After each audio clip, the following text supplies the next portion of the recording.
these are the symbols. Means if suppose A and A that is present, then normal means hemoglobin normal, hemoglobin normal, hemoglobin, and S it is representing here the defective hemoglobin which is produced because of the mutated gene. Okay, so if suppose an organism it consists of one pair of a gene, जिसमें एक जो normal होगा एक जो affected है, then it considered as a carrier. Okay, it is considered as a carrier, it is not affected. But if suppose both that are present, both S and S they are present, then it is considered as affected. और जब S और S दोनों present हो तभी उसका effect show होगा, लेकिन अगर कैरियर है तो वो उसका इफेक्ट शो नहीं होता, लेकिन उसके पास वो जीन प्रेजेंट है and it can show its expression in the next generation. And this disease it is considered as the autosomal linked recessive trait because why it is autosomal linked recessive trait, because जो defective gene present होगी that is recessive and it is present on the chromosome, autosomal chromosome. Okay, so now see the cross.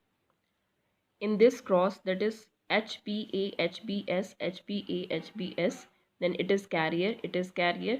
Then what it will produce, it produces the normal, carrier and affected. Means if both A and A is present, then normal, A and S it is present, then carrier, if A and S then carrier, and if suppose S and S that are present, then affected. Okay, and this is the जो ये S और S present होगा they are affected. और in case of affected what will happen, the on the sixth position of the beta globin chain, the GAG it will be produced the GUG. Okay, GAG it is replaced, it is substituted by the GUG, and in place of glutamic acid valine is produced.